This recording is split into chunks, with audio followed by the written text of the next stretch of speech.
That will make insurance pricey. But look, if that sort of thing bothers you, you ought really to be looking at a Ford Fiesta. I mean, value for money matters. Of course it does. Value for money matters with everything. But when you're talking about coupes, it's style and power that matter most. So let's go off and be stylish and powerful.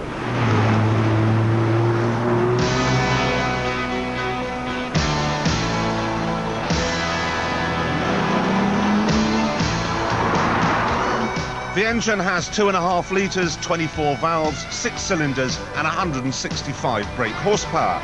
So all the ingredients are there. It even makes a sexy noise. But the Probe is no match for the Vauxhall and the VW. It does 0 to 60 like them in 7 seconds, but top speed is a mere 140 miles an hour. It also has a drink problem. Even on a gentle run, I only manage 22 mpg, and you have to stir the gearbox to really make it move at low revs. On the engine front then, the Ford is good, but it's not a winner. It claws back a few points on a long run though. It is eerily quiet, and unlike the other cars in this class, it isn't forever straining at the leash, wanting to go quickly. It isn't a dog, but if it was one, it'd be a big, lazy Labrador and not some eager little terrier. A point that's amply demonstrated when you hit the mountains. Up here, the power steering sends soothing messages about what the front wheels are doing. The turn-in is crisp, and even in hard cornering, the car stays flat and level. It's an easy car to drive fast on twisty roads because it's smooth and flowing like liquid velvet. But it isn't exciting like the Corrado, and the ride quality is poor. I think it's time now for Fordy to play his Joker.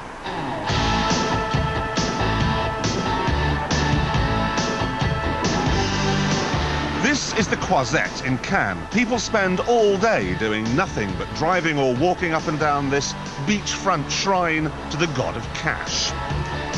Ugliness is simply not tolerated, but that's no problem for the Ford. In a head-turning battle, it'd give Brigitte Nielsen a run for her money.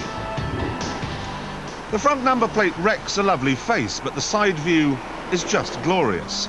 It's no better than a Prelude, that would be impossible, but it's as good. And that's unbelievable. It's also a cinch to drive. The visibility's very good, the steering's light, the gears are light, the pedals are light, the seats are comfortable. I like the dash, I like the way it curves. Okay, there's a few tacky switches, but I like the fact it has 2 airbags. I like the fact there's lots of electrically powered toys. I like being in this car. I'll tell you something else too. Although the Ford Capri became something of a joke, I think most of us now remember it with some fondness. I think we're ready for another Ford Coupe, especially one as good as this. You know, there's really not a lot wrong with this car. There's space in the back for a couple of kids, well, sort of, and it's even got a decent-sized boot. So, should you rush out and buy one? Well, I've used the coffee analogy before, but there's no harm in using it again. That's cappuccino. It's like the Honda Prelude, beautifully presented, but ultimately not that fulfilling. This is espresso. Now, that's like the Corrado. One shot of it and it blows your head off. Then we've got instant coffee, the Vauxhall Calibra. And here at the end, filter coffee. Does the job, hits the spot. It's the Ford Probe.